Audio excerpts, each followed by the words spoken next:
Seigneur. Comme la parole de Dieu nous recommande en toutes choses, quoi que nous fassions en parole ou bien en œuvre, nous le faisons au nom de notre magnificent Seigneur et Sauveur Jésus-Christ. Donc, prions au nom de Jésus-Christ. Éternel Dieu, nous te bénissons, nous te rendons grâce, Seigneur, pour cet autre jour où tu nous donnes de nous réunir afin de partager ta parole, afin de partager tes bienfaits dans nos vies, afin de témoigner de la grandeur de ton nom. Merci encore, Seigneur Dieu, pour le témoignage de ta vie, le témoignage de ta puissance que tu ne cesses de manifester chaque jour en nous et dans nos vies. Seigneur, nous voulons encore une fois de plus te remettre ces moments afin que tu nous parles, que tu nous conduises et que tu nous guides dans chaque iota de ta parole. Merci, Seigneur, de nous enseigner ces choses. Merci, Seigneur, de nous parler et qu'on puisse changer et devenir de véritables, afin qu'on puisse devenir de véritables chrétiens. Ces chrétiens-là qui ont l'amour pour la vérité et qui mettent en pratique ta parole sans raisonner ou bien sans raisonner avec la philosophie. Merci encore, Seigneur Dieu, pour la connexion, pour la présence des uns et des autres. Et surtout, donne-nous de ne pas être les auditeurs oublieux. Sois béni, sois glorifié, éternel, pour toutes choses et surtout, c'est dans le nom puissant et merveilleux de notre Seigneur Sauveur Jésus-Christ que nous t'avons ainsi prié. Amen. Amen, gloire à Dieu. Donc, nous allons partager un grand thème. Le thème d'aujourd'hui porte sur le ministère du pasteur. Donc, c'est un thème qui est assez profond et qui mérite d'être développé en détail. Pourquoi? Parce que nous savons aujourd'hui que, en fait, selon Éphésiens chapitre 4, nous avons les 5 dons de ministère. Le ministère de Dieu a donné les uns comme apôtres, prophètes, évangélistes, docteurs et pasteurs. Alors, pourquoi ce ministère de pasteur? C'est parce qu'il y a une grande fonction qui est attachée à ce ministère. Parce que le pasteur est un berger, c'est celui-là qui veille. Il veille non seulement il veille sur les brebis, mais aussi également il veille sur lui-même. Et si on regarde bien, c'est un ministère qui est, euh, en fait, qui est attaché à toute personne qui aspire comment dirais-je, qui aspire à diriger les brebis du Seigneur. C'est pour ça que dans l'apôtre Paul parle d'évêque. Je ne sais pas si vous vous rappelez, 1 Timothée chapitre 3, il parle de ceux qui aspirent à la fonction d'évêque. Et quand on parle de la fonction d'évêque, c'est parce qu'en fait, en fait, c'est une responsabilité, non seulement de veiller sur soi-même, mais de veiller aussi également sur les brebis du Seigneur. Donc, les questions qu'on comprenne un certain nombre de détails en ce qui concerne ce ministère du pasteur, parce que aujourd'hui, la manière dont nous voyons ce ministère, ou bien la manière dont plusieurs comprennent ce ministère, il y a beaucoup qui le comprennent dans le sens où le pasteur, il apporte seulement la nourriture spirituelle. Donc, son rôle, c'est seulement d'apporter la nourriture et puis rien d'autre. Il nourrit seulement et puis il s'arrête là. Et pourtant, ce n'est pas ça, parce que le pasteur, ou bien le berger, n'apporte pas seulement la nourriture, mais aussi également, il veille. Et dans veiller, il y a beaucoup des éléments qui entrent en compte. Parce que quand on parle de veiller, pour veiller, il faut aussi également prendre une action concrète, mais il faut prendre des décisions concrètes. Lorsque, par exemple, le loup entre dans la bergerie, je ne sais pas si vous voyez un peu là où je vais vous introduire dans le ministère du pasteur. Parce qu'en fait, le pasteur n'est pas seulement là pour donner à manger seulement. Non, le pasteur veille. Et dans veiller, il y a quelque part une fonction qui est attachée à veiller. C'est en fait condamner les œuvres des ténèbres. C'est en fait éloigner l'ennemi des brebis. Ouais, un peu parce que c'est ce que le Seigneur Jésus-Christ a d'ailleurs dit dans Jean chapitre 10. Donc, le bon berger, qu'est-ce qu'il fait? Il se sacrifie pour ses brebis. Il veille à ce que le loup ne rentre pas dans la bergerie, dévorer les brebis. Donc, ça, c'est le rôle du pasteur. Parce qu'en fait, celui qui ne fait pas ce rôle, en fait, n'est pas un véritable pasteur. Peu importe ce qu'il va enseigner, peu importe l'enseignement qu'il va donner, mais le véritable pasteur, c'est celui-là, non seulement qui prend soin de sa vie, qui prend soin de lui-même, mais qui prend aussi également soin des brebis, parce que c'est pas évident. Et déjà, ce que j'ai constaté, c'est que, et je crois aussi également que quelques-uns, euh, je crois aussi également que vous avez également constaté la même chose, c'est que ceux qui ne veillent pas vraiment sur leur vie, ils ne peuvent pas veiller sur la vie des autres. Et dis ça pourquoi? Parce que c'est quoi veiller sur sa vie? C'est veiller en fait dans les moindres détails sur ce que nous faisons, que ce soit dans la foi, que ce soit au niveau de la famille, que ce soit au niveau de nos relations. Ce sont les choses que nous devons veiller dans les moindres détails. Et le constat que j'ai déjà fait, et je crois que vous l'avez également fait, ceux qui ne, ceux qui ne veillent pas déjà sur les détails de leur foi, ou bien qui ne veillent pas sur leur vie, qui ne veillent pas à se sanctifier comme la parole de Dieu, comme la parole de Dieu le demande, en fait, ils ne vont pas faire de miracles quand ça va concerner les fidèles. Je ne sais pas si vous comprenez un peu là où je vais en venir. Quand il dit qu'il ne fera pas de miracles, c'est pour dire en fait que de la même façon qu'il néglige sa vie, il va aussi également négliger la vie des autres parce que ce n'est pas quelqu'un qui s'applique à se sanctifier, donc il ne pourra pas également s'appliquer à sanctifier les autres par la parole. Donc c'est un très, très, très grand détail du ministère du pasteur. Donc le pasteur n'est pas seulement là pour bombarder la parole, bombarder la parole, bombarder la parole. Non, non. Et je vais ouvrir une petite parenthèse par rapport à l'enseignement dernier, quand je parlais de la lumière qu'on retrouve dans les ténèbres. En fait, ce n'est pas en fait de la vraie lumière, mais c'est la fausse lumière. Et pourquoi est-ce que j'ai ouvert cette parenthèse? C'était en fait c'était pour nous éveiller. C'était pourquoi on reste éveillé. Donc, pour, en fait, ouvrir notre discernement spirituel. Je dis ça pourquoi? Parce qu'il y a plusieurs qui aiment se limiter dans les petits détails. À savoir, par exemple, euh, j'éprouve la parole que telle personne enseigne. Si cette parole ne va pas encore, ou bien cette parole, si ça remplit tous les iota, par exemple, de la nouvelle alliance, alors c'est bon. Et pourtant, ce n'est pas tout. Voyez un peu, une personne peut bien prêcher, mais si la qualité de sa vie ne, ne confirme pas ce qu'il enseigne, c'est qu'il y a un problème. En fait, la parole qu'il vient de donner, ce sont les ténèbres, même si en fait c'est la vérité, mais cette vérité, c'est un mensonge. Je ne sais pas si vous comprenez un peu. Donc, quand on parle de la vérité, celle-là qui est vraie, c'est celle-là normalement qu'on observe, c'est celle-là normalement qu'on met en pratique. C'est ça en fait la vérité. Donc, c'est bien important qu'on pense ces détails.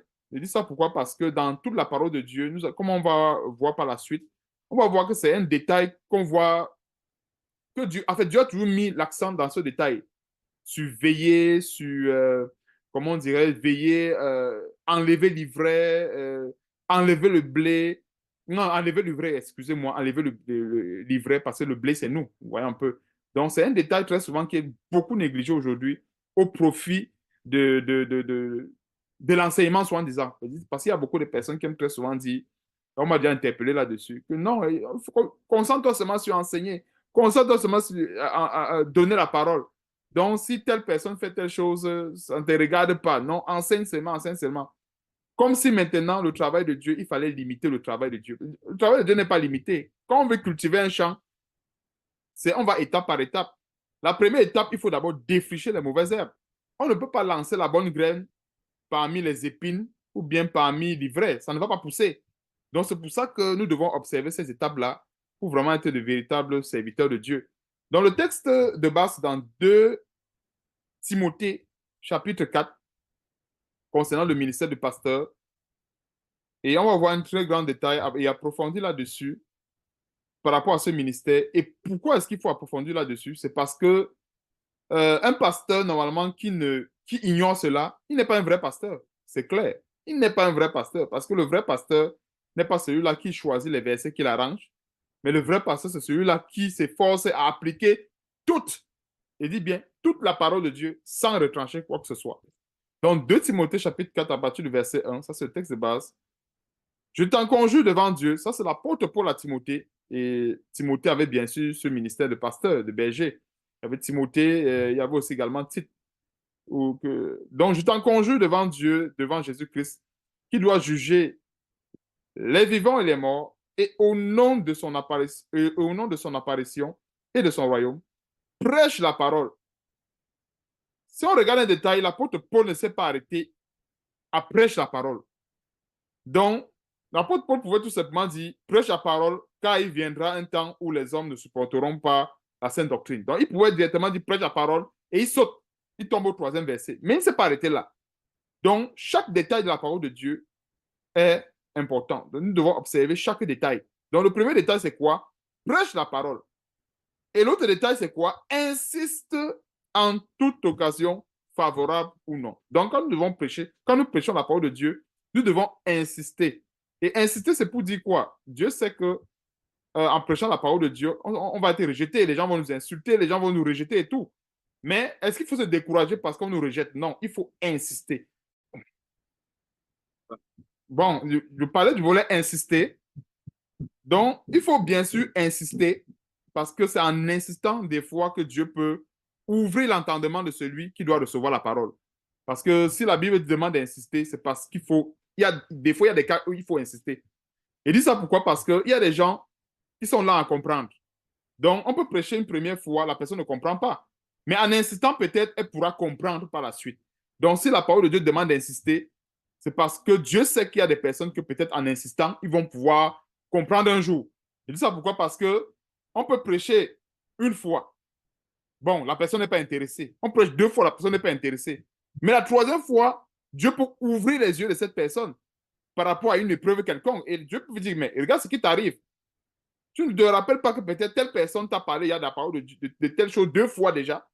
Et c'est là que la personne peut-être peut se réveiller en disant, ah oui, oui, c'est vrai. Telle personne m'a dit averti sur tel élément deux fois. OK, donc cet élément, voilà, c'est certainement sur le bon chemin à suivre. Or, si la personne n'avait pas insisté, voyons que Dieu ne devait pas peut-être ouvrir le discernement dans ce sens, le discernement de cette personne. Donc, c'est bien important de comprendre les détails. Insiste en toute occasion favorable ou non. Reprends. La plupart des serviteurs de Dieu, les soi-disant pasteurs, n'aiment pas reprendre. Reprends, censure. Et dans censurer, il y a la condamnation d'une opinion.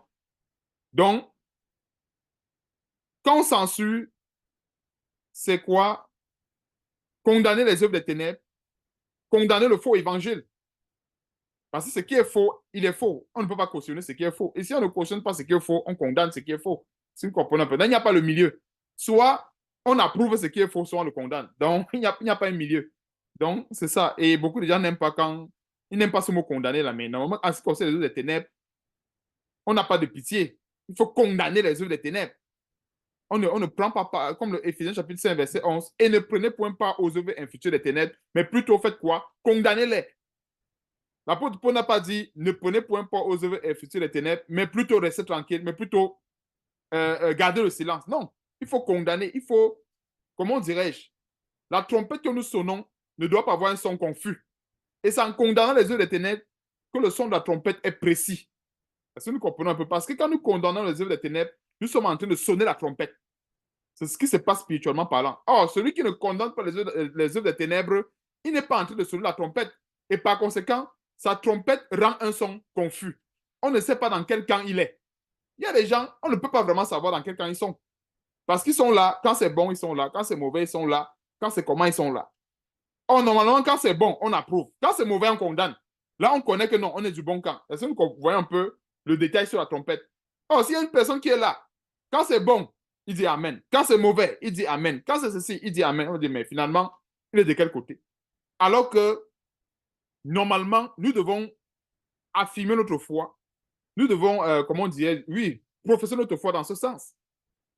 Parce que celui qui condamne les œuvres des ténèbres, il est en train de professer sa foi. Il est en train comment dirais-je, il est en train de confesser le nom du Seigneur en condamnant les œuvres des ténèbres. On ne confesse pas le nom du Seigneur en prêchant seulement la parole de Dieu, en disant, bon, repentez-vous. Non, pas, ça ne se limite pas là. C'est pour ça que l'apôtre Paul continue en disant ceci, reprend, censure, exhorte avec douceur et en instruisant. Pourquoi? Verset 3, car il viendra un temps où les hommes ne supporteront pas la saine doctrine, mais ayant la démangeaison d'entendre les choses agréables, ils se donneront une foule de docteurs selon leurs propres désirs. Verset 4, détourneront l'oreille de la vérité et se tourneront vers les fables. Mais toi, sois sobre en toutes choses, supporte des souffrances, fais l'œuvre d'un évangéliste, remplis bien ton ministère. Alors voici un grand ministère du pasteur. Et nous voyons les détails ici que l'apôtre Paul nous donne aujourd'hui, à savoir prêcher la parole, insister à toute occasion favorable ou non. L'autre détail, c'est quoi? Reprendre, censurer. Il y a des gens, quand on parle de prêcher la parole, tout le monde est d'accord. Maintenant qu'on parle de reprendre, censurer, non. Il y a des gens qui ne sont plus d'accord. Que non, il ne faut pas reprendre, il ne faut pas censurer. Parce que c'est Dieu seul qui va juger. C'est Dieu seul qui condamne. C'est Dieu seul qui fait ceci. Et pourtant, ça fait partie de... En fait, ça fait partie du... En fait, c'est le rôle du pasteur. C'est le rôle, en fait, de celui qui veille sur les brebis du Seigneur et qui veille d'abord sur sa propre vie. Parce que celui qui veille d'abord sur sa propre vie ne doit pas cautionner les œuvres des ténèbres. Parce qu'en cautionnant les œuvres des ténèbres, cette personne est en train d'accepter, que ce soit de manière tacite, en fait, Satan dans sa vie, mais Satan dans son cœur. C'est pour ça qu'en fait, la trompette ne doit pas être confuse. Elle doit avoir un son clair. Quand c'est mauvais, il faut dire que non, c'est mauvais.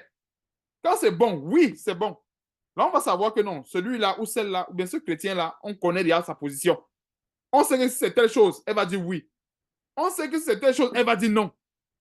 Si nous voyons un peu le son de la trompette. Maintenant, donc, si nous sommes le genre de chrétiens où, quand c'est telle chose, on ne dit rien. Quand c'est telle chose, on ne dit rien. Finalement, on ne pourra pas savoir. Nous sommes de quel côté finalement. Donc, c'est bien important de comprendre ces détails. Donc, allons, allons un peu dans Jérémie, Jérémie chapitre 17. Jérémie chapitre 17. D'ailleurs, ce grand détail de Jérémie qui m'a beaucoup ouvert les yeux et qui, pareillement, nous aidera, nous tous, là, en ce moment. Nous tous, on sait que Jérémie était un prophète. C'est ce que nous savons. Jérémie avait ce ministère de prophète. Mais on va découvrir avec ce verset que Jérémie, bien sûr, était appelé en tant que prophète, mais il remplissait aussi également la fonction du pasteur. Et j'étais grandement béni quand j'ai découvert cela. C'est pour ça que la Bible a tout, a toutes les révélations. Jérémie 17, à partir du verset 14, ici c'est Jérémie qui est tellement accablé par les tribulations, comme tout véritable serviteur de Dieu. Et il est en train d'implorer Dieu pour sa délivrance. Qu'est-ce qu'il dit? Ou bien, il voulait dire, il est en train d'implorer Dieu pour le secours. Donc, il crie à Dieu, il demande à Dieu de le soutenir dans les épreuves. Comme vous savez tous ceux qui vivront pieusement en Jésus qui seront persécutés, comme tous les prophètes et les serviteurs de Dieu qui ont annoncé la parole de Dieu, ils ont tous été persécutés et sans exception. Jérémie 17 à partir du verset 14. Guéris-moi, Éternel, et je serai guéri. Sauve-moi et je serai sauvé, car tu es ma gloire. Voici, ils me disent où est la parole de l'Éternel, qu'elle s'accomplisse donc. Verset 16. Et moi, pour t'obéir, je n'ai pas refusé d'être pasteur. Est-ce que nous voyons ce détail? Jérémie était un prophète. Mais quelle est la révélation que nous comprenons ici? C'est que Jérémie, en plus d'avoir cette fonction de prophète, il avait la fonction aussi également du berger. Et on va voir dans quel sens il accomplissait cette fonction du berger. Il dit ça pourquoi? Parce que, prenons dans un sens, prenons ça simplement, en fait, prenons l'enseignement un peu terre à terre. Admettons que Dieu, bon, Dieu c'est un peu trop loin. Admettons qu'on nous confie peut-être les brebis qu'il faut élever. Et vous voyez un peu ce que cela implique quand il faut peut-être élever.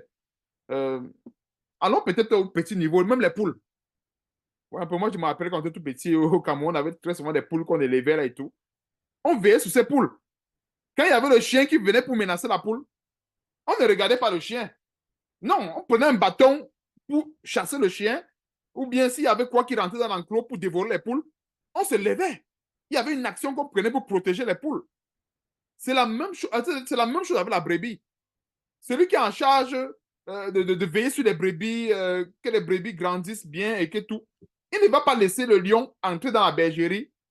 Il va seulement dire que non, je vais seulement me contenter de les nourrir. Et puis bon, ils vont se débrouiller avec le lion. Non, il prend une action. Il se lève, quitte à ce qu'il mette sa vie en danger pour sauver la vie de la brebis, mais pour sauver la vie des brebis. C'est ça le rôle du pasteur. Et c'est ce que Jérémie faisait. C'est pour ça qu'il dit ici au verset 16, et moi pour t'obéir. Donc il y a beaucoup qui désobéissent à Dieu afin de ne pas remplir cette fonction du pasteur. Il dit pour t'obéir, je n'ai pas refusé. Et si Jérémie dit que je n'ai pas refusé, c'est pour dire qu'il y a plusieurs qui refusent en fait. Il y a plusieurs qui refusent d'être pasteur. Parce que être pasteur, ce n'est pas se mettre là, avoir une grande église, ouvrir la Bible, réciter les versets bibliques de Genèse, Apocalypse. Non. Pour être pasteur, avoir cette fonction, de veilleur. Ce n'est pas facile.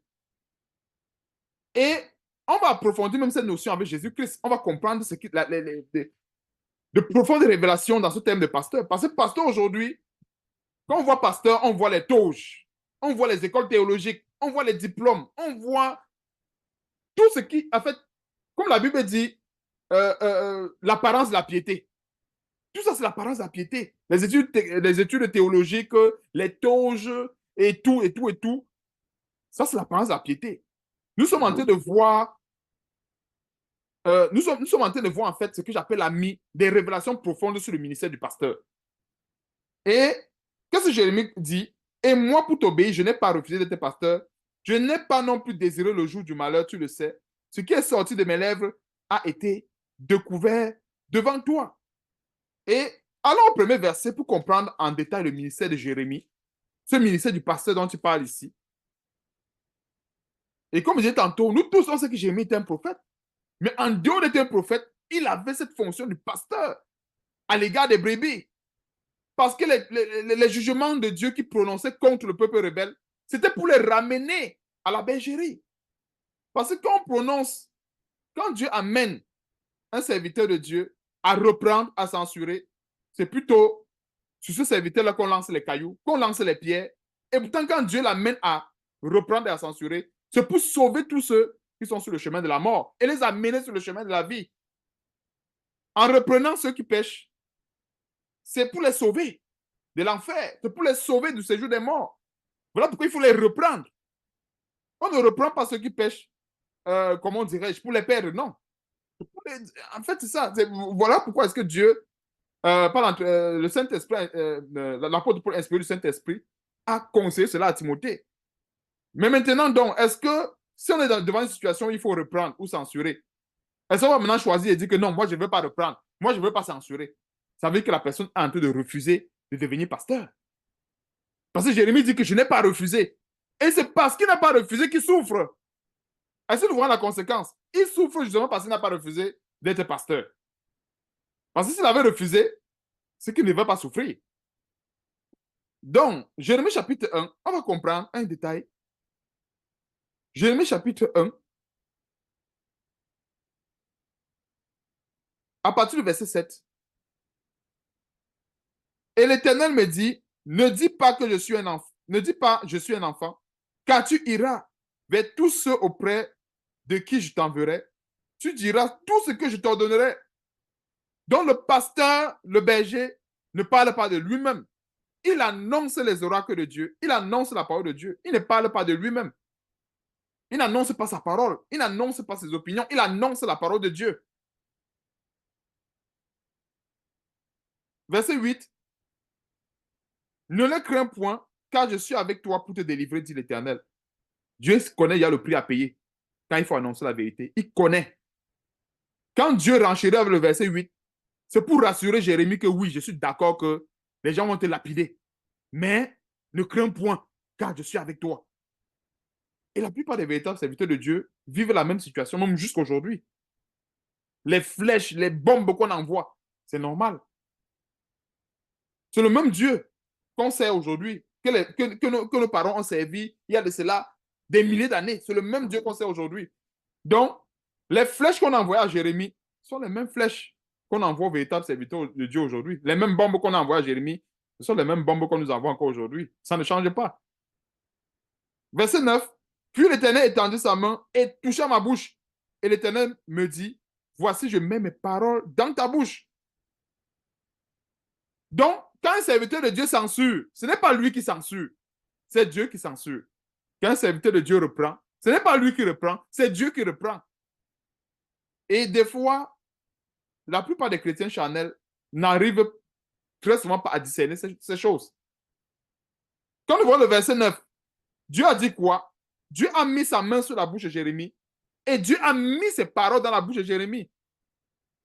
Maintenant, la plupart des chrétiens charnels vont s'arrêter au niveau du serviteur. Le serviteur parle inspiré de lui-même. Non, il parle inspiré de Dieu. C'est Dieu qui l'envoie. Donc même si la parole est dure, il faut seulement se retourner vers Dieu. Et ceux qui ne sont pas contents de recevoir la parole de Dieu, ils vont seulement se retourner vers Dieu. Ils vont seulement, comment dirais-je, questionner Dieu ou bien interroger Dieu en disant peut-être que, mais pourquoi est-ce que telle personne nous dénonce? Pourquoi est-ce que telle personne nous reprend? Parce que quand nous voyons la parole de Dieu, il y a tous les détails. Et verset 10, regarde, je t'établis aujourd'hui sur les nations et sur les royaumes pour que tu fasses quoi? Tu arraches. On ne peut pas construire sans arracher. Et que tu abattes. On ne peut pas construire sans abattre. Les fondements diaboliques. Et même dans l'ancienne alliance, c'est un principe que Dieu a toujours établi dans l'ancienne alliance. Même quand Dieu donnait un territoire à son peuple, Dieu disait que non, vous ne devez pas vous conformer aux traditions de ce peuple-là. Mais vous devez plutôt abattre les dieux, abattre les idoles. C'est le même principe qui demeure aujourd'hui. Pour que tu ruines, que tu détruises, pour que tu bâtisses et que tu plantes. Bâtir et planter, c'est à la fin. C'est pas au début. Bâtir et planter, c'est à la fin. Et non au début. Au début, on ne peut pas bâtir sans avoir détruit, sans avoir arraché, ruiné, autre. Non. Il faut d'abord des étapes. Et quand on parle d'arracher, abattre et ruiner, ça, c'est en fait l'image de. En fait, euh, euh, ça renvoie aux œuvres des ténèbres qu'il faut condamner. Ça renvoie aux œuvres des ténèbres qu'il faut censurer. Je dis ça pourquoi? Est-ce qu'on peut, par exemple, parce qu'en fait, nous, spirituellement parlant, nous sommes des terres. Il dit bien nous, tout homme représente spirituellement parlant une terre. Et quand nous voyons la parabole du semeur, quand le Seigneur parle de la bonne terre, où on peut s'aimer et que la graine pousse, ça c'est l'image des personnes qui n'ont plus la rapine dans le cœur, qui n'ont plus des ronces, qui n'ont plus, en fait, tout ce qui peut empêcher la graine de Dieu de pousser ou bien de grandir dans leur cœur. Parce que comme je disais tantôt, nous sommes des terres. Alors, imaginons une personne qui a encore les ronces, les épines, l'ivraie, qui ont encore tout genre de problèmes dans le cœur. Même si on les enseigne la parole de Dieu matin, midi, soir, cette parole n'aura pas d'effet. C'est la parole du semeur. Parce que nous sommes des terres. La parole de Dieu, en fait, quand ça rentre dans le cœur du chrétien, c'est l'image de cette parole qui rentre dans la bonne terre. Maintenant, si le cœur est rempli de tout genre de péché, cette parole n'aura pas d'effet. Elle sera étouffée. Mais par contre, quand le serviteur de Dieu envoie, quand Dieu envoie son serviteur pour aller abattre, ruiner, détruire, c'est abattre quoi? Abattre les géants qui se trouvent dans les cœurs, encore une fois, des cœurs qui ne sont pas encore véritablement convertis vers Dieu. Abattre comment dirais-je, arracher l'ivraie et tout. Voilà le rôle des serviteurs de Dieu. Parce que la parole de Dieu, la véritable parole que nous recevons, quand une personne reçoit la parole de Dieu, cette parole va faire le nettoyage. C'est cette parole qui va abattre les mauvais soupçons, qui va abattre la corruption dans le cœur, qui va abattre tout genre de péché. La fornication, l'impudicité, c'est la parole de Dieu qui va abattre tout cela. Et si la parole de Dieu ne fait pas d'abord ce ménage au préalable, tout le reste ne servira à rien. On ne peut pas être là, on recommence aux gens, allez prier, Dieu va vous exaucer, faites ceci, faites cela. Ça ne va jamais marcher. La Bible dit dans Jean chapitre 9, verset 31, Dieu n'exauce pas les pécheurs. Or, celui qui a un cœur pur, il est même déjà, en fait, exaucé d'avance, même avant d'avoir... en fait, Dieu a même déjà exaucé d'avance les justes, même avant qu'ils ne prient. Parce que Dieu sait que les justes font sa volonté et qui s'efforcent à se conformer à ses écritures. C'est pour ça que même quand le juste crie, l'Éternel entend. À cause de sa vie, à cause du fait que le juste fait des efforts pour plaire à Dieu. On va aussi également allons rapidement au verset 16. Nous sommes dans le ministère du pasteur. Verset 16. Je prononcerai mes jugements contre eux et à cause de toute leur méchanceté, parce qu'ils m'ont abandonné et ont offert de l'encens à d'autres dieux et parce qu'ils se sont prosternés devant l'ouvrage de leurs mains. Et toi, Saint-Terrain, lève-toi et dis-leur tout ce que je t'ordonnerai. Ne tremble pas à leur présence, de peur que je ne te fasse trembler devant eux. Voici, je t'établis en ce jour sur tout le pays comme une ville forte, une colonne de fer et un mur d'airain contre les rois de Juda, contre ses chefs, contre ses sacrificateurs et contre le peuple du pays. Ils te feront la guerre, mais ils ne te vaincront pas, car je suis avec toi pour te délivrer, dit l'Éternel.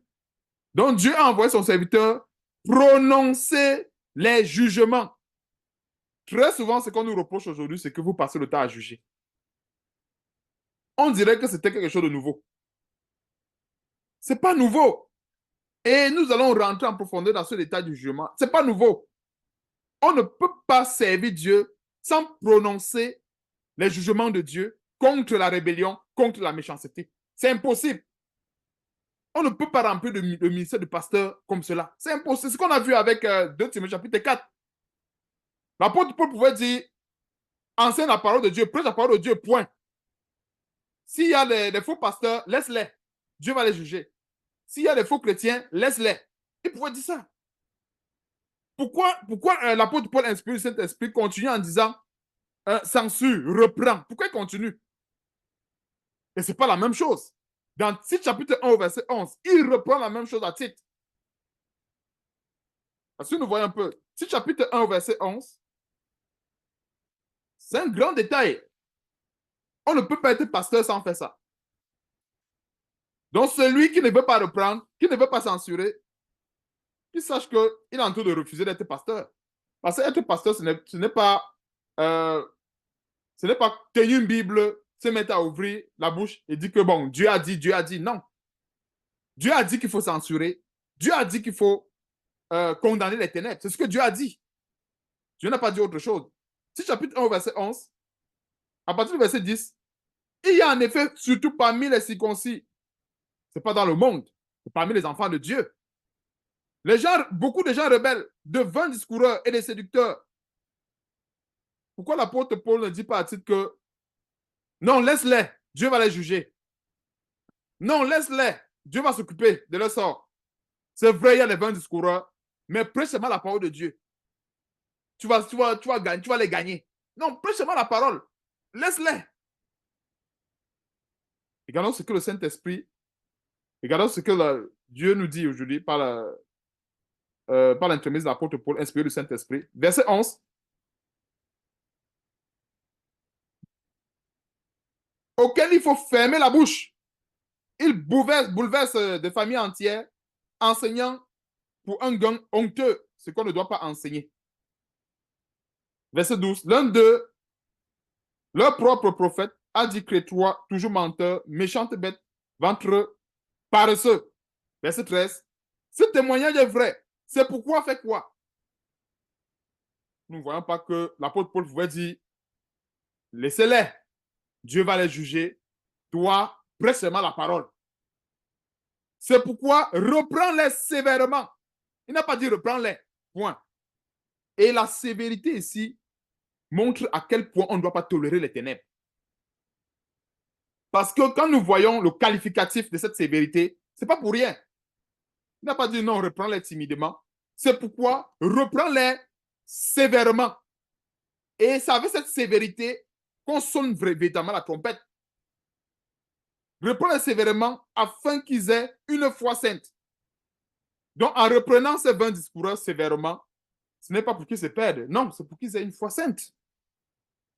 C'est sur ce fondement que nous bâtissons. Et on ne peut pas se dire, quelqu'un ne peut pas se dire pasteur s'il refuse de reprendre sévèrement. Non, c'est qu'il ne remplit pas ce ministère de pasteur. Je suis désolé, c'est ce que la Bible dit. Un pasteur doit reprendre sévèrement. Et ça va beaucoup ça va beaucoup ouvrir notre discernement spirituel par rapport aux faux pasteurs. Parce que les faux pasteurs, ce sont des rebelles. Ils ne veulent pas mettre en pratique la parole de Dieu. Quand Dieu dit qu'il faut reprendre, ils disent que non. Pourquoi est-ce que je reprends? Qui suis-je? Moi-même, je ne suis pas parfait. Pourquoi est-ce que je veux reprendre les autres? Et pourtant, la sanctification, c'est un travail qui est, en fait, celui qui doit reprendre doit d'abord travailler dans sa vie et ensuite travailler dans la vie des autres. Sinon, il est en train de faire le travail de Satan. Le Seigneur Jésus disait ceci. Celui qui n'assemble pas avec moi, qu'est-ce qu'il fait? Il disperse. Donc, nous devons suivre l'exemple du Seigneur Jésus-Christ. Donc, allons également. On va terminer. On va voir ces détails dans Ézéchiel. Tournons de vue dans Ézéchiel. Il y a beaucoup ce détail. Beaucoup ce détail de censurer.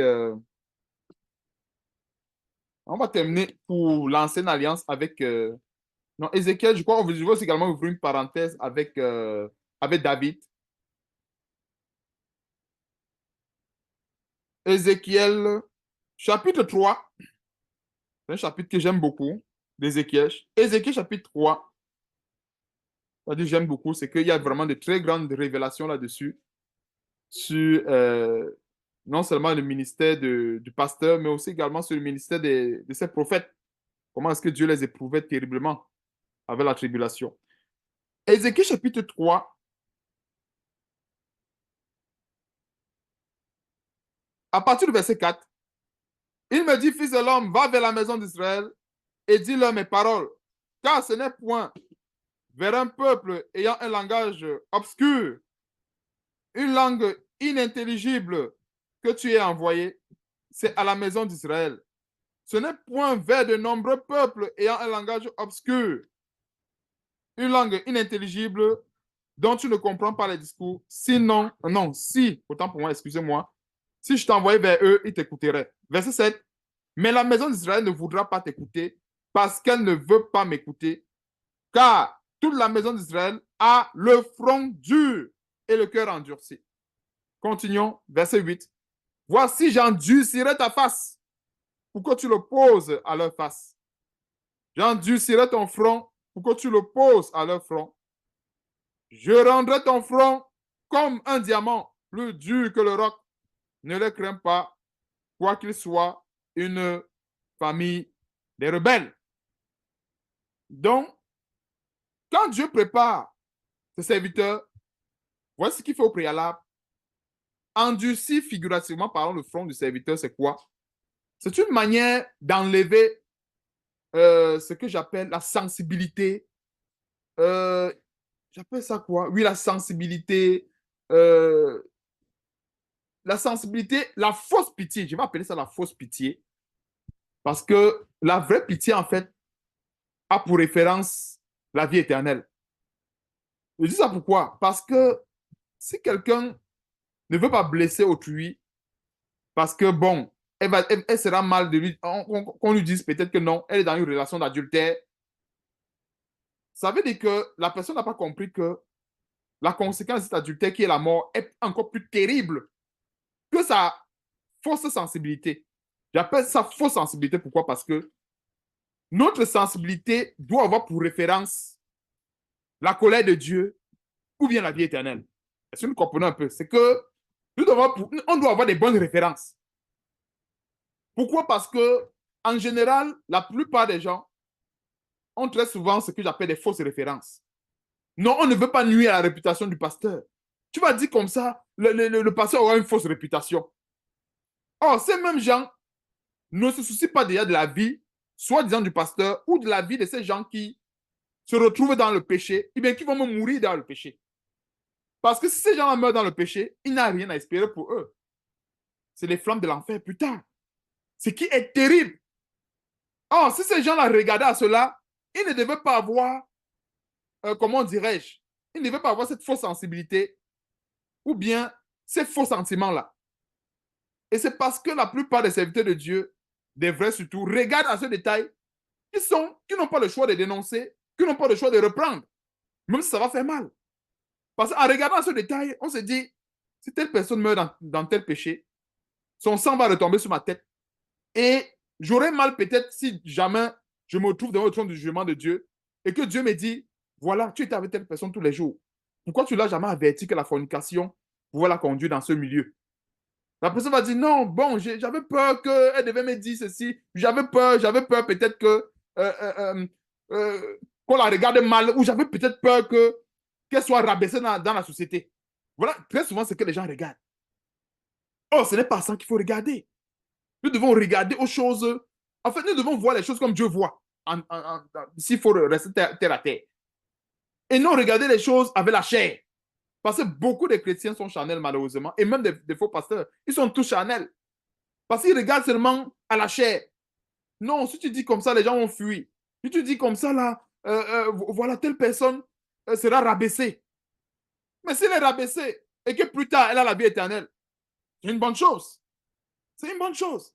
Ça sert à quoi de gagner le monde si plus tard, il faut perdre son âme? Ça sert à quoi?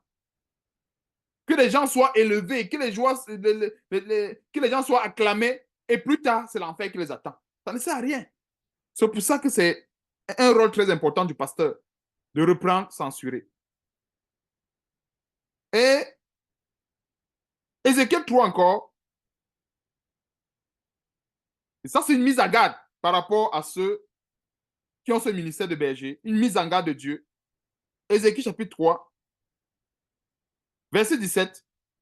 Fils de l'homme, je t'établis comme sentinelle sur la maison d'Israël. Tu écouteras la parole qui sortira de ma bouche et tu les avertiras. Donc la sentinelle a deux responsabilités. Première responsabilité, écouter la parole de Dieu. Deux, avertir le peuple de Dieu de la part de Dieu. Il n'avertit pas le peuple de Dieu de sa part. Non. Il avertit le peuple de Dieu de la part de Dieu.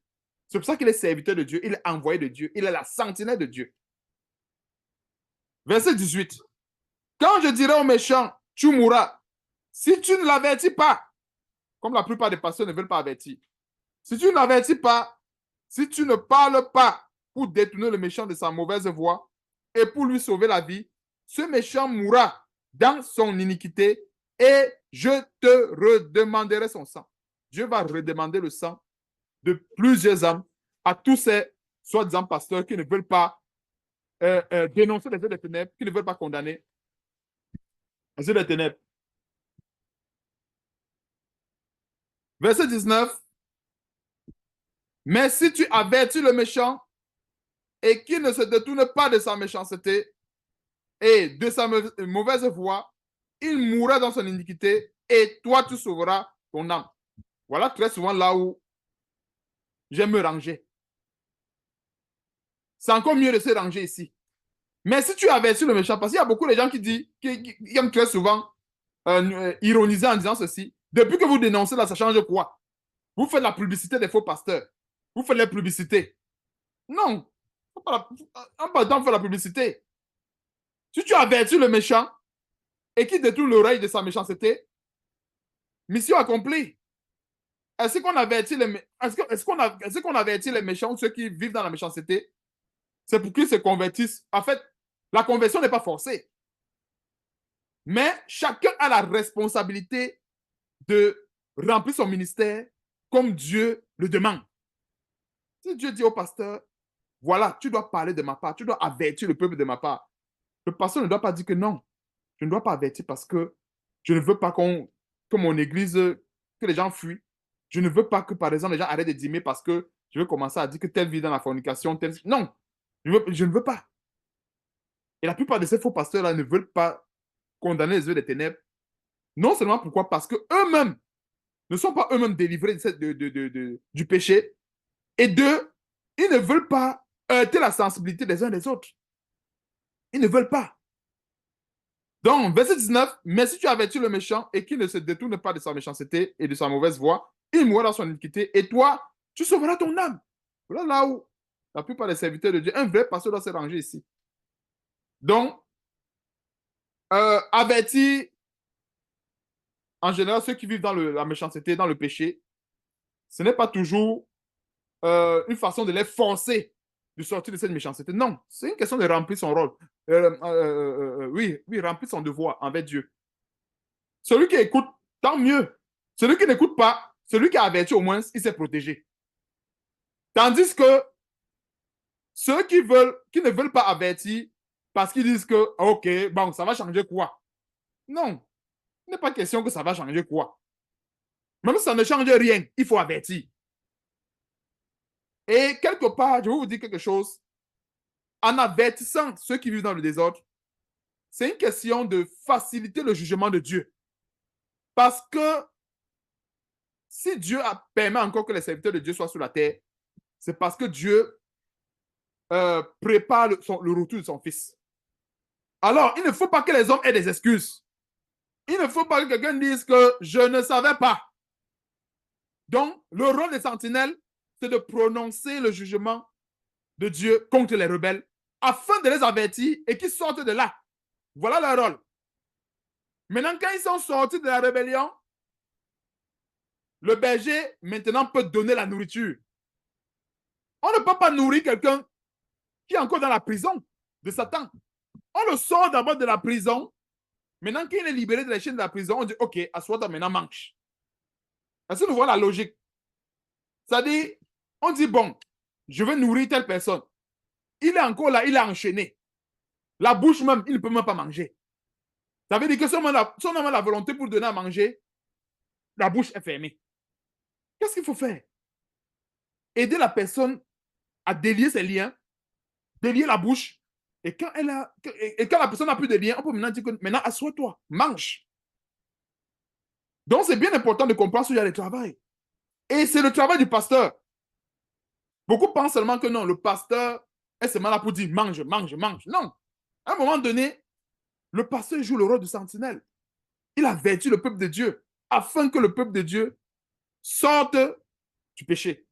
Ça, c'est le rôle du pasteur. Verset 19. Donc, c'est le verset 19. Quand je disais tantôt que le pasteur a ce devoir-là d'avertir afin de pouvoir sauver son âme par la suite. Allons dans 1 Samuel chapitre 16. 1 Samuel chapitre 16. Je crois que ça va être le dernier texte par la grâce de Dieu. Il y en a beaucoup. Il y en a beaucoup. Je vais me limiter tout simplement à l'essentiel. 1 Samuel chapitre 16. Ça, c'est David. 1 Samuel chapitre 16 à partir du verset 33. On va voir comment la parole de Dieu s'accorde dans les maillons d'une chaîne. 1 Samuel chapitre 16, verset 33. Saül dit à David, tu ne peux pas aller te battre avec ce Philistin, car tu es un enfant et il est un homme de guerre dès sa jeunesse. David dit à Saül, ton serviteur faisait paître les brebis de son père. C'est ça le berger, c'est ça le pasteur. On va voir la suite. Et quand un lion ou un ours venait en enlever une du troupeau, qu'est-ce que David faisait? David disait que non, c'est seulement une brebis. J'ai peut-être 200 brebis, dont une, ce n'est pas grave, je vais rester nourrir les autres. Non. David courait pour sauver une seule brebis. Écoutons bien, on va reprendre. David dit à Saül, ton serviteur faisait perdre des brebis, lait. C'était 10, c'était 100, c'était 200, c'était beaucoup. Et quand un lion ou un ours venait en enlever une, pas 10, une seule, une. Qu'est-ce que le berger fait? Est-ce que le berger simplifie? Il va dire non, comme c'est une, il faut laisser. Moi, je vais seulement me contenter de nourrir les autres de toutes les façons. J'ai encore beaucoup de brebis. Ou bien même les autres brebis vont même ils vont mettre bas et avoir d'autres brebis. Donc, ça va compenser même celui que l'ours a pris. Mais ça va compenser celui que le lion a pris. Non. Pour la seule brebis là, David met sa vie en danger. On va dire la suite. Je courais après lui. Je le frappais et j'arrachais la brebis de sa gueule. S'il se dressait contre moi, je le saisissais par la gorge, je le frappais et je le tuais. Voilà le rôle d'un berger, d'un pasteur. Le pasteur ne reste pas là. Il est simplement en train de dire, donnez la nourriture, donnez la nourriture, donnez la nourriture. Quand il y a les œuvres des ténèbres qui se baladent, tout genre de péché, tout genre d'abomination, il dit non, ça ne me concerne pas. Moi, j'enseigne seulement la parole de Dieu. Moi, j'enseigne seulement la parole de Dieu. Ça ne me concerne pas. Dieu va les juger de toutes les façons. Non. David courait après celle-là. Donc, ça dit, il laissait les autres. Il dit, il laissait les autres brebis. Il courait après une seule. Il préférait prendre ce risque-là pour sauver la brebis qui a été arrachée ou bien que le lion voulait dévorer. Donc, Allons avec Jésus-Christ. C'est même d'ailleurs ce que le Seigneur dit. Que si quelqu'un a 100 brebis et qu'il y a une qui se perd, le véritable berger va laisser les 99 autres pour aller chercher la seule brebis qui est perdue. Et la plupart des pasteurs et des bergers travaillent pour une seule brebis, pas pour 100, pas pour 1000, pour une seule. Lorsque le diable veut arracher une brebis de l'enclos, non, le berger ou le pasteur, il est prêt à mettre sa vie en danger pour sauver cette brebis. Et quand on parle de mettre sa vie en danger, est-ce qu'aujourd'hui servir Dieu, c'est de courir, comment dirais-je, avec un bâton pour chercher un lion physique? Nous devons savoir aujourd'hui que le combat est spirituel. Quand la Bible dit que dans 1 Pierre chapitre 5, à partir du verset 8 à 9, que le diable rôde comme un lion rugissant, c'est que le diable a ses pions. Et la plupart de ces pions-là, que le diable a placés, c'est dans le corps de Christ, avec le faux évangile. Si on ne dénonce pas ce faux évangile, beaucoup vont être séduits et par conséquent, ils vont mourir dans leur péché et ça va être plus tard le temps de feu. Et c'est pour ça que Dieu a mandaté ses serviteurs. Dieu les a donné ce mandat et Dieu les ouvre les yeux sur les détails afin que ces brebis-là puissent fuir de l'enclos de ces oiseleurs et se sauver pour leur vie. Et de la même façon que tous ces serviteurs de Dieu ont été persécutés pour la parole de Dieu, aujourd'hui ça continue. Donc allons également allons avec Jésus-Christ, frères et sœurs, Jésus-Christ. Matthieu chapitre 23. Il y a beaucoup de détails où nous voyons comment Jésus-Christ lui-même condamne terriblement les œuvres des ténèbres. Condamne terriblement. Jean chapitre 2 d'abord. Jean chapitre 2, ça c'est notre divin modèle. Et en passant, notre Seigneur Jésus-Christ, c'est le souverain pasteur. Donc quand on parle de pasteur là, quand on parle de pasteur, c'est Jésus-Christ. Donc, à chaque fois que nous rentrons dans Jésus-Christ, et si on veut parler de berger, pasteur, sentinelle, c'est Jésus-Christ. Donc c'est pour dire qu'avec son exemple, il n'y a plus rien à dire. Jean chapitre 2, à partir du verset 14. Il trouva dans le temple les vendeurs de bœufs, de brebis, de pigeons et les changeurs assis. Ayant fait un fouet avec des cordes, il les chassa tous du temple, ainsi que les brebis et les bœufs. Il dispersa la monnaie des changeurs et renversa les tables. Et il dit aux vendeurs de pigeons, ôtez cela d'ici. Ne faites pas de la maison de mon père une maison de trafic. Le Seigneur pouvait dire, comme la plupart de ces faux pasteurs et ceux qui pensent que non, reprendre, condamner les ténèbres, c'est mauvais, et qu'il faut seulement laisser faire et que Dieu va juger. Le Seigneur pouvait dire que non, je suis venu là sauver les pécheurs, je n'ai pas à les juger, donc je vais les laisser, ils vont faire le trafic. Ou bien le Seigneur pouvait même dire que non, c'est mon Père qui va les juger, donc je n'ai rien à faire. Et ranger son bâton.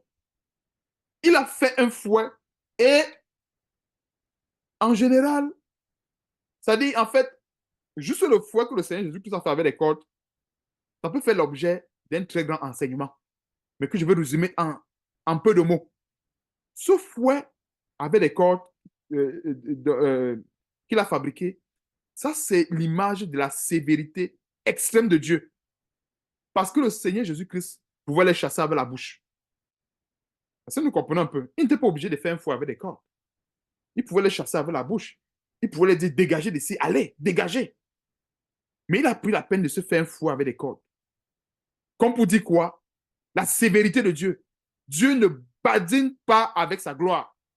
Il a pris la peine de faire ce fouet avec des cordes comme pour renvoyer un message terrible par rapport à la sévérité de Dieu. Lorsqu'il y a le péché, lorsqu'il y a les abominations, Dieu est terrifiant. Il est méconnaissable. C'est le fouet. Ça, c'est Jean chapitre 2. On voit comment Jésus condamne les œuvres des ténèbres.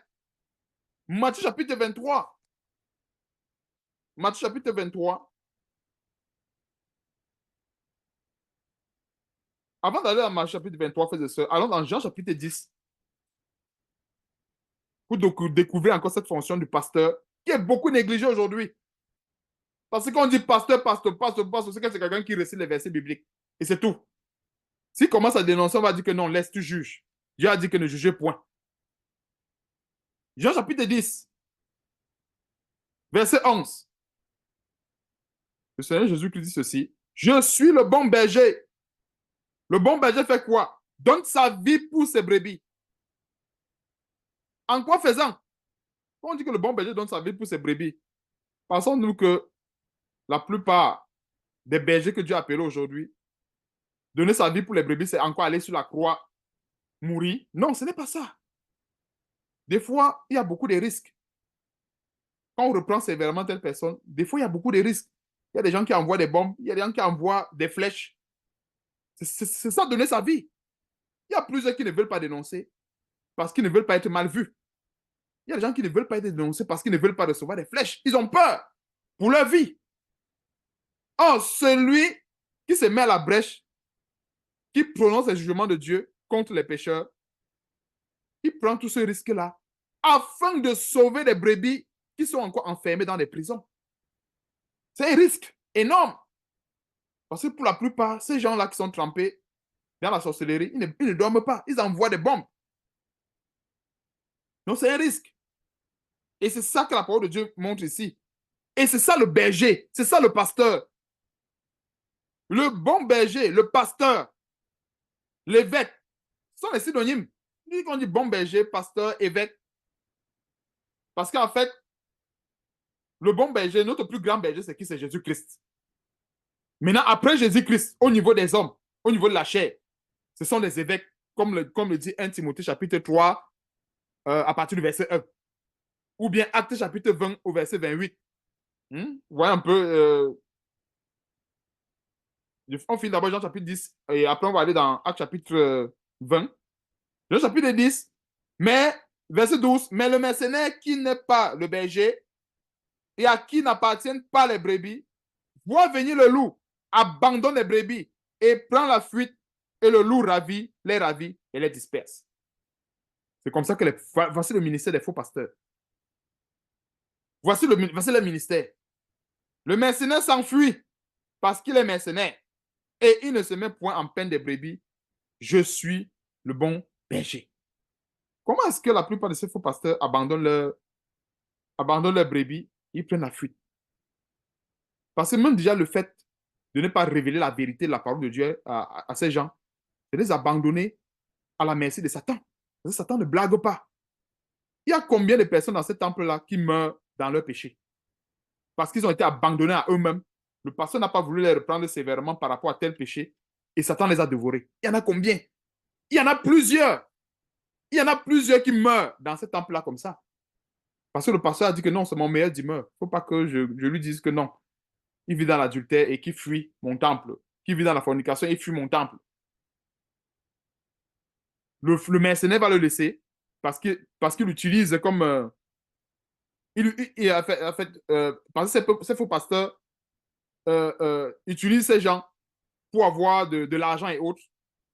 Et quand il va mourir dans leur péché, étant dévoré par un lion, voilà comment est-ce qu'il a abandonné. Parce que même déjà le fait... Parce qu'on parle de prendre soin des brebis. Beaucoup de gens pensent que prendre soin, c'est seulement de la nourriture. On a vu comment David prenait soin des brebis. Et quand le lion arrivait, qu'est-ce qu'il faisait? Il courait.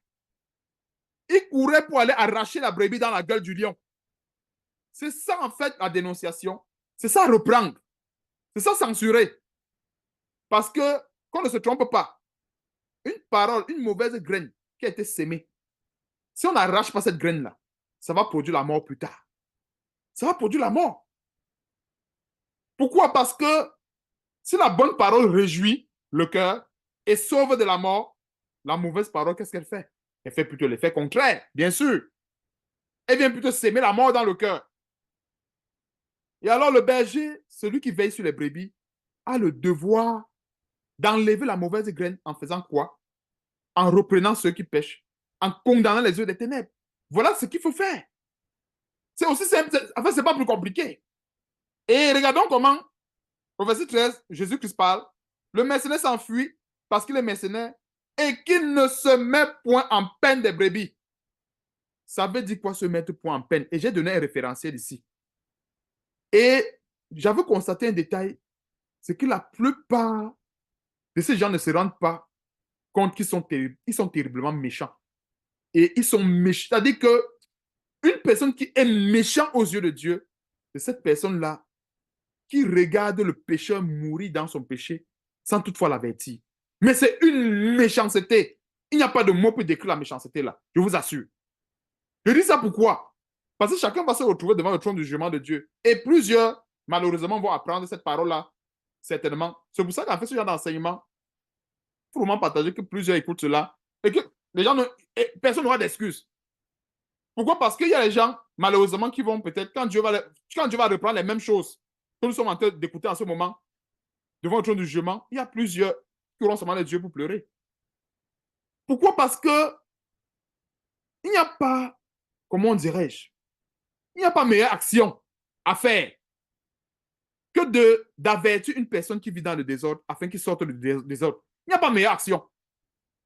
L'action à faire, ce n'est pas de l'encenser dans son désordre, ce n'est pas de l'encenser dans son péché, ou la seule chose à faire, ce n'est pas de se taire. Dieu disait souvent à ses serviteurs, Dieu disait souvent ceci à ses serviteurs, crie à plein gosier, ne te tais point. Pourquoi est-ce que Dieu disait que ne te tais point? Même avec les apôtres, dans Actes chapitre 5, on a voulu fermer la bouche des apôtres. Dieu a dit non, prenez courage, allez prêcher encore, allez crier. Parce que en dénonçant les œuvres des ténèbres, en reprenant la bonne nouvelle, ça facilite le jugement de Dieu. Parce qu'il y a plusieurs qui vont se retrouver là. Dieu va dire, mais pourquoi est-ce que tu ne voulais pas dénoncer telle chose? Pourquoi est-ce que tu ne voulais pas parler de telle chose? Plusieurs vont dire, non, je me souciais de sa réputation. J'avais peur que peut-être si elle part, je ne vais plus avoir l'argent des dîmes et des offrandes. Et pour la plupart, plusieurs ne veulent pas s'aventurer sur ce terrain parce qu'ils veulent préserver les intérêts. C'est ce que dit la parole de Dieu. Je n'avais pas dit que non, j'ai causé avec eux. C'est ce que la parole de Dieu dit. Parce que quand le mercenaire ne se met pas en peine de ses brebis, c'est parce qu'il regarde ses intérêts. Il s'en fout si les gens meurent dans leur péché. Il y a combien de personnes qui sont mortes dans leurs églises parce qu'ils n'ont pas été avertis. Ils sont nombreux. Et quand ils meurent, on fait semblant de pleurer. On pleure, on pleure, on pleure. On fait semblant de se consoler. Le lendemain, l'autre meurt encore. On vient faire les pleurs de crocodile. Le lendemain, l'autre meurt encore. On vient faire les pleurs de crocodile. Ça ne sert à rien. On disait souvent en physique, les mêmes causes produisent les mêmes effets. Si on ne résout pas la question de la cause, on aura tous les mêmes effets. Parce qu'en fait, les gens aiment très souvent résoudre les problèmes au niveau des conséquences. Et pourtant, on ne réfléchit jamais sur les causes. Oui, la conséquence, c'est la mort. On dit, mais qu'est-ce qu'on peut faire pour empêcher que la mort entre? Mais allons chercher les causes de cette mort. La cause de la mort, c'est le péché. Il n'y a rien. Il n'y a rien. En fait, il n'y a pas autre chose. Si on ne résout jamais les problèmes au niveau des causes, on va toujours faire face à des conséquences. Et on ne peut jamais résoudre un problème en se limitant seulement aux conséquences, en disant, bon, ou bien, je voulais dire tout simplement, en se limitant simplement euh, en disant seulement que non, voilà, il y a telle conséquence, qu'est-ce qu'on peut faire? Mais il faut seulement focaliser sur les causes de temps pour moi et déduire que non, nous devons améliorer quelque chose pour qu'on n'ait plus les mêmes conséquences chaque fois. Donc voilà comment est-ce que le mercenaire s'enfuit et abandonne les brebis face à leur triste sort, qui est la mort certaine. Parce que la Bible dit que le salaire du péché, c'est la mort. Donc, Matthieu chapitre 23, on va prendre quelques éléments, quelques détails de Matthieu chapitre 23. Et ça, c'est Jésus qui dénonce les scribes et les pharisiens. Un instant, s'il vous plaît, je reviens un peu.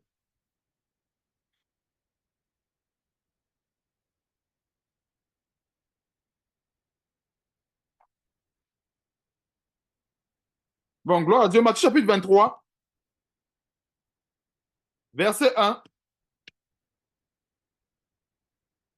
Alors Jésus, parlant à la foule, dit à ses disciples, non, Jésus parlant à la foule autant pour moi, et à ses disciples dit, verset 2, les scribes et les pharisiens sont assis dans la chair de Moïse. C'est pour ça que la plupart de ces faux pasteurs aiment beaucoup Moïse. Ils aiment beaucoup l'Ancien Testament en général. Faites donc et observez tout ce qu'ils vous disent, mais n'agissez pas selon leurs œuvres, car ils disent et ne font pas. Voici le ministère des faux pasteurs hein, que Jésus-Christ a dénoncé ici. Le Seigneur Jésus-Christ pouvait fermer sa bouche en disant que non, mon Père va les juger. Moi, je suis venu seulement là pour aller à la croix et puis c'est tout.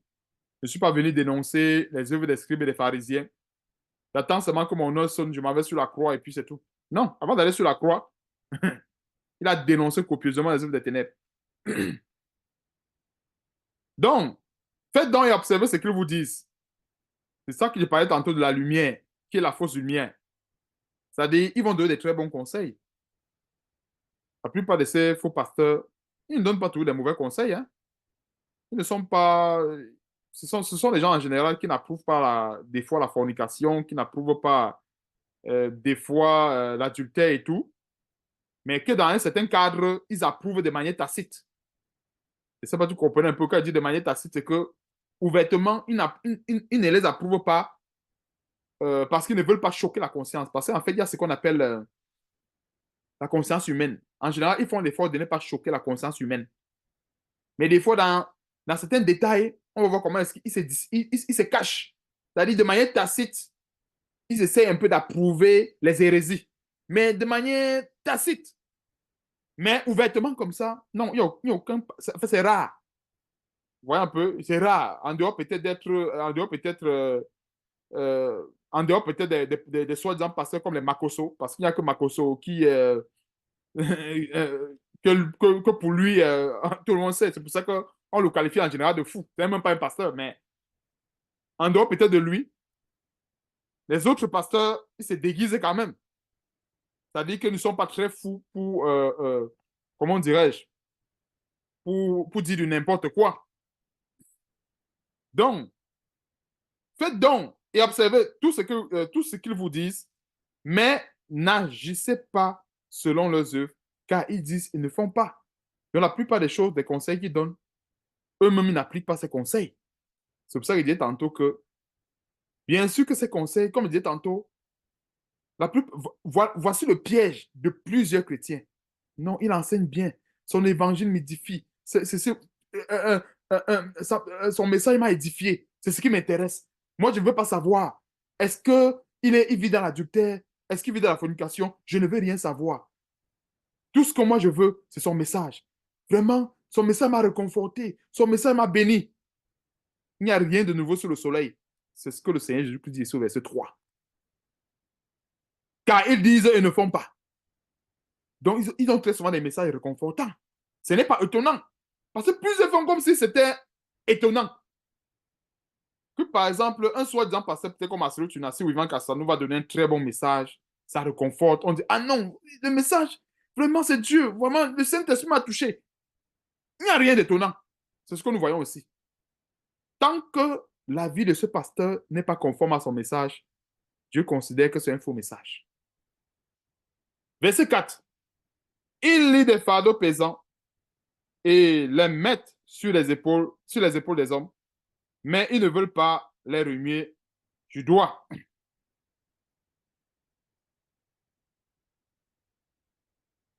Alors, verset 7. Ils aiment à être salués dans les places publiques et à être appelés par les hommes Rabbi, Rabbi. Allons aussi également au verset 13. Je veux vraiment qu'on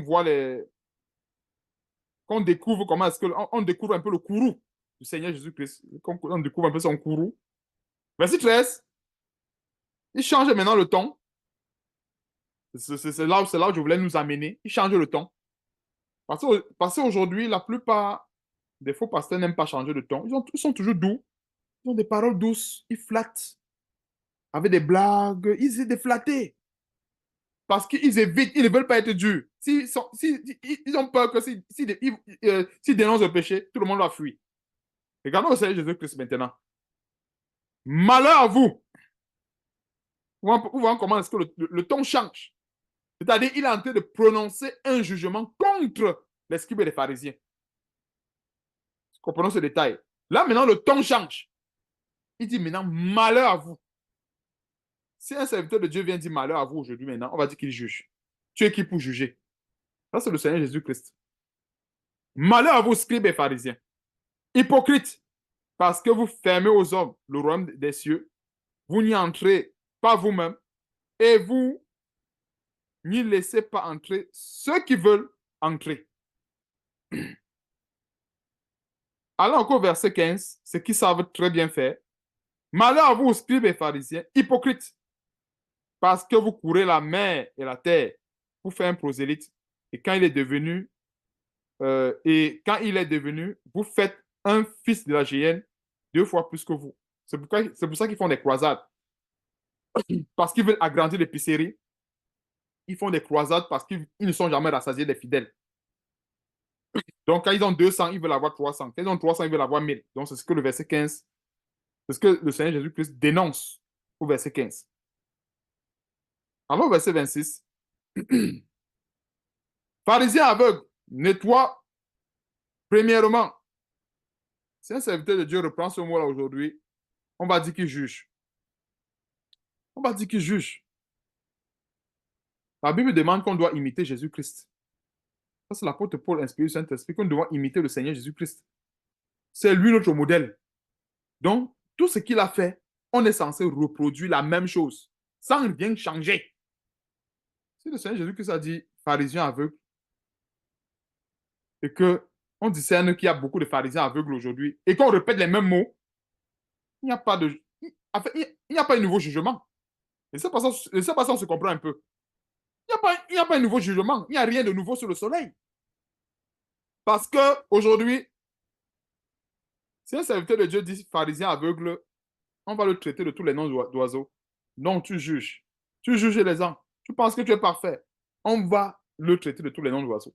Et pourtant, c'est biblique. Pharisien aveugle, nettoie premièrement l'intérieur de la coupe et du plat afin que l'extérieur devienne aussi net. On va continuer au verset 33.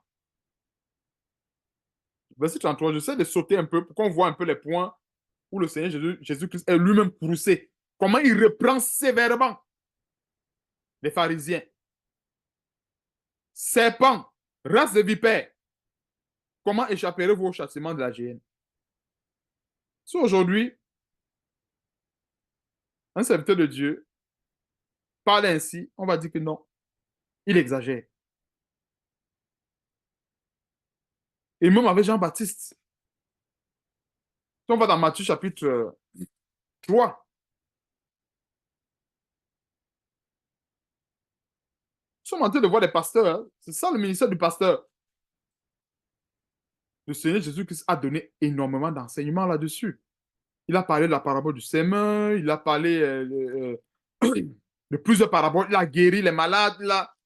Qu'est-ce qu'il n'a pas fait? Matthieu 3, verset 7. Mais voyant venir à son baptême beaucoup de pharisiens et de sadducéens, il leur dit, race de vipères. Donc Jean-Baptiste et Jésus-Christ avaient le même esprit. Ce sont les mêmes mots qui sortent. Il dit encore, race de vipères, qui vous a appris à fuir la colère à venir. Pourquoi est-ce qu'il les reprend sévèrement? On a vu tantôt dans 2 Timothée chapitre 4. C'est pour qu'ils aient une foi saine et rien d'autre. Le Seigneur ne les reprend pas sévèrement parce qu'il veut les rabaisser, parce qu'il est jaloux de leur ministère, comme la plupart aiment souvent dire, tu es jaloux de leur ministère. Toi, tu as quel ministère? Tu as combien de brebis? Tu es jaloux. Donc le Seigneur Jésus-Christ lui-même, il était jaloux du ministère des pharisiens. Non. Mais il les reprenait sévèrement. Il les reprenait sévèrement. C'est ce que nous voyons aussi. Donc il y a beaucoup de détails. Quand nous voyons pasteur, plusieurs aiment se limiter sur le superficiel. Les versets bibliques qu'on partage à toi à travers, et que pour la plupart des faux pasteurs, ils ne mènent même pas eux-mêmes ces versets bibliques en pratique. Donc j'allais terminer ici. J'ai beaucoup de détails encore à dire là sur ce ministère de pasteur. Mais j'ai voulu attirer notre attention là-dessus par rapport à ce ministère et apporter cette grande révélation qui se cache derrière ce ministère du pasteur et du berger. afin que nous soyons non seulement édifiés, mais aussi également que nous soyons davantage éclairés. Voyez un peu, parce que nous vivons les temps de séduction et nous avons besoin d'être équipés afin non seulement de nous sauver, parce que ne soyons pas de ces gens-là, on cherche seulement à sauver les autres, mais on ne veut pas nous-mêmes être sauvés. Non. La première mission pour chaque chrétien, c'est d'abord de se sauver. L'apôtre Paul disait, sauve-toi toi-même, et ensuite tu sauveras ceux qui t'écoutent. Donc, toutes ces choses, tout ce que nous sommes en train de recevoir comme parole, c'est d'abord pour nous sauver nous-mêmes. Et après, maintenant, sauver les autres. Et c'est ça, en fait. Parce que personne ne peut dire que non, il est à l'abri de la séduction. Non. Quand nous avons ces détails-là, c'est pour nous ouvrir les yeux en disant, mais tiens, le pasteur n'est pas seulement là, il enseigne, il enseigne. Quand il y a le péché, les abominations dans son église, il ferme les yeux parce qu'il dit que non, il ne faut pas qu'il juge, Dieu va juger. Non. On a vu tantôt que s'il refuse de reprendre sévèrement, en fait, il n'est plus pasteur de Dieu, il n'est plus serviteur de Dieu, il fait le travail de Satan. Ça veut dire qu'il est en train d'approuver clairement les œuvres des ténèbres. Donc, il n'est plus du camp de Dieu, il est du camp de Satan. Le Seigneur Jésus-Christ a été clair. Celui qui n'assemble pas avec moi disperse. Un point trait. C'est pour dire que celui qui ne travaille pas avec lui, en fait, est en train de faire le contraire. Donc, si un véritable serviteur de Dieu, si un pasteur refuse de faire l'œuvre de Dieu en reprenant sévèrement, en avertissant le peuple de Dieu, en fait, il n'est pas un vrai pasteur. Voilà la conclusion. C'est clair. Tout vrai pasteur, c'est comme nous avons vu là. Tout vrai pasteur doit accomplir cela. Et c'est la grâce. C'est-à-dire, on est parti de 2 Timothée, aller dans l'ancienne alliance, revenir avec Jésus-Christ. Question de balayer un peu. On est même allé voir l'exemple de David. Question de balayer un peu toute la parole de Dieu en disant que mais ce n'est pas un évangile nouveau. David l'a accompli. Tous les serviteurs de Dieu. Michée l'a accompli. Michée a dénoncé la plupart de ces faux serviteurs de Dieu qui ont le ventre paresseux. Michée les a dénoncés. Michée prononçait le jugement de Dieu contre les rebelles. Jérémie, pareil. Et c'est pour cela que l'apôtre Paul pouvait dire, je t'en conjure devant Dieu. Je t'en conjure. On peut dire vraiment, je t'en supplie vraiment, c'est-à-dire, qu'on peut dire, prends vraiment cela à cœur. Prends vraiment cela à cœur. Quand nous voyons ces mots, ce n'est pas pour rien. Prends vraiment cela à cœur. Tu ne peux pas exercer correctement ton ministère si, par exemple, tu te limites seulement à prêcher. Tu prêches, tu prêches, tu prêches. Quand il y a l'ivraie, ferme les yeux. Quand le lion entre dans la bergerie, dis non. De toutes les façons, s'il dévore une brebis, il y a encore les autres. Ainsi de suite. Non. C'est vraiment tous ces éléments. Et celui qui doit remplir son ministère ne doit pas seulement considérer ce qu'il arrange. Il doit tout considérer dans la parole de Dieu. Tout considérer. Et c'est en cela qu'il sera fidèle à cette parole. Parce que celui qui rejette un seul iota de cette parole, il a alors rejeté toute la parole de Dieu. C'est comme ça que Dieu voit les choses.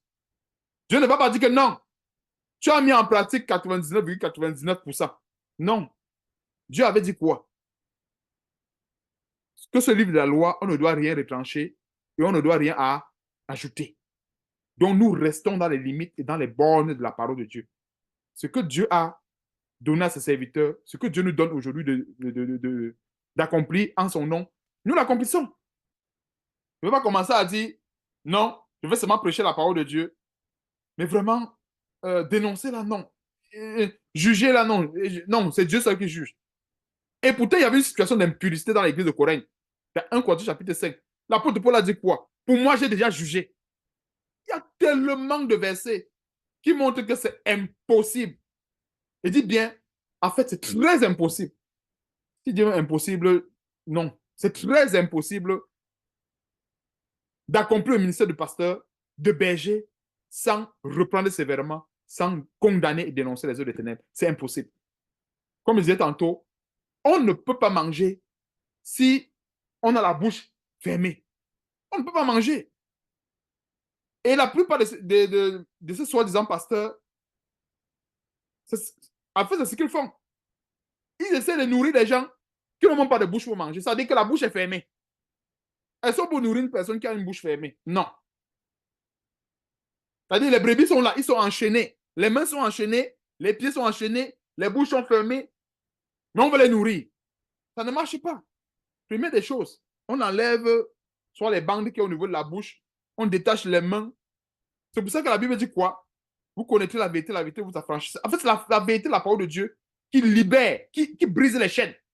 Et quand ça brise les chaînes, on peut maintenant manger. Maintenant, celui qui est encore esclave, il va manger comment? Puisqu'il est encore en prison. Celui qu'on connaît un peu en détail. Donc, voilà un peu ce que Dieu a préparé pour nous aujourd'hui en ce qui concerne le ministère du pasteur. Comme je disais tantôt, afin de déguiser notre discernement, déguiser davantage notre discernement. Et comme je dis en fait du ministère du pasteur, ce n'est pas forcément celui qui a été appelé comme tel. Et c'est pour ça que quand on voit dans la parole de Dieu parle dans 1 Timothée chapitre 3, quand il parle de ceux qui remplissent la fonction d'évêque, c'est-à-dire que d'évêques, donc ceux qui ont en charge le troupeau de Dieu, sont des pasteurs. Parce qu'en fait, ils sont là pour amener les brebis vers le pâturage. Mais s'il y a un lion qui rugit, qui veut attraper la brebis, non. Le pasteur, lui, il court après la brebis. Non, il court après le lion, je voulais dire. Il court après le lion, comme on a vu avec David. Donc, que Dieu soit là pour cet enseignement et qu'il nous donne encore de méditer sur les détails de sa parole, afin non seulement d'être édifiés en tant qu'Église, mais aussi également en tant que maison spirituelle. Parce que n'oublions pas, nous sommes une maison spirituelle et nous avons besoin des enseignements profonds de la parole de Dieu pour être édifiés comme cette maison spirituelle de Dieu. Donc, que toute la gloire revienne à Dieu et à notre Seigneur et Sauveur Jésus-Christ. Amen.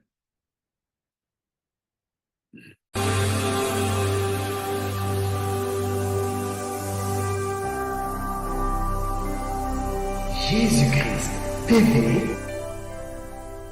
vous connaîtrez la vérité et la vérité vous affranchira.